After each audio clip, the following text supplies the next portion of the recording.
guys, welcome back to the Almost Vegan Mommy, and tonight I have a really cool homemade recipe. I did not get this offline. I made this up myself. It is tried and true.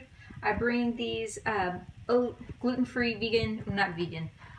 gluten-free, soy-free, and dairy-free, ultimately cholesterol-free, but not sugar-free, muffins to groups I go to, guests that we have over, and they are always a hit. They're super easy to make, and you can vary them any way you like. The base of it is just going to be an oat flour, you know, with some canola oil, sea salt, almond milk, egg whites, and pure organic cane sugar.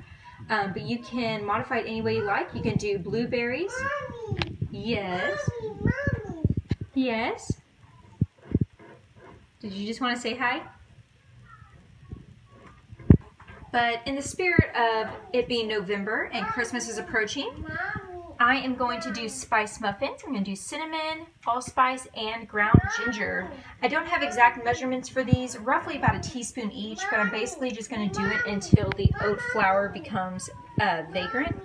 And I always make my homemade oat flour. I just get a massive bucket of whole grain oats, and I do my NutriBullet to make the flour, and this stuff works great and it's super cheap. Also forgot to mention that we do baking powder, obviously. Alright, so there's all of our dry ingredients. We have our flour, baking soda, sea salt. We have allspice to the left, a pinch of ground ginger in the middle, and then a lot of cinnamon to the right. Roughly I used maybe between like a quarter of a teaspoon to a half a teaspoon of allspice, and then a full-fledged teaspoon of cinnamon. I'm going to mix this together, but I'm also going to smell it to make sure that I can really smell those spices because we're also going to do a vegan topping, icing, whatever you call it. I have some organic powdered sugar that we're going to use that I'm going to add to it to make icing. So we definitely want that spice to come through because we're going to have the icing on top to sweeten it up. Alright, so I went ahead and smelled the mixture after I stirred it all together, and I could not smell any spice whatsoever, so I added some more cinnamon and I added some more allspice. And now that I've done that twice, I just kind of dash it in, re-stir, re-smell. I can actually smell the spices now, and that's how I know that it has enough flavor in there. But like I said, if you're doing this with like blueberries or any other kind of fruit, obviously you don't have to do the spices. You would just add chocolate or blueberries or whatever mixture you want to do at this point. Alright, so I added the wet ingredients, the egg white, the canola oil, and the vanilla almond milk. Emphasis on the vanilla, adds a little more sweetness to it. But once again, you can do any kind of oil you want, any kind of non-dairy milk you want. I don't know how it's going to affect texture, consistency. And I added 1/3 of oil, 1/3 of milk, but as you can see, I need some more milk in this. So I'm just going to add it until it becomes pretty, not extremely runny, but definitely not as thick as this. There we go, so that's roughly the texture you want. So that mixture I did, which was 1.5 cups of oat flour, makes roughly 8 muffins.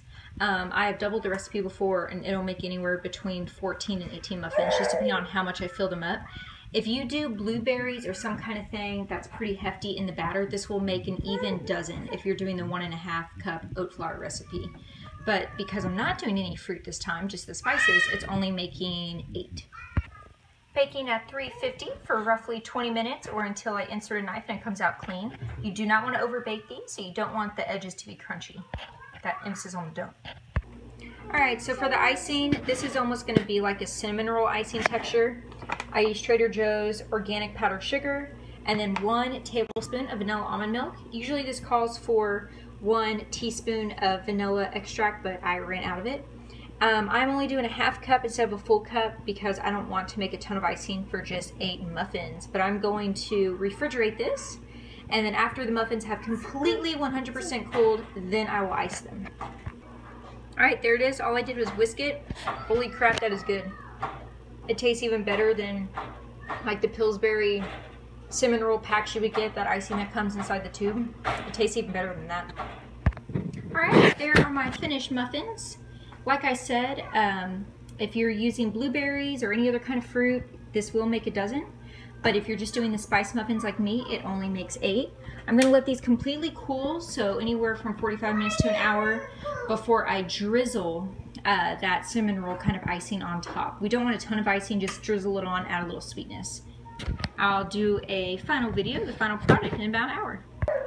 All right, guys, there you go. There's the finished product. They look pretty amazing, huh? It is gonna take all my self-control not to eat half of these before dinner because it's 6 o'clock right now. But there you go. Those are oatmeal spice muffins with a homemade vegan icing.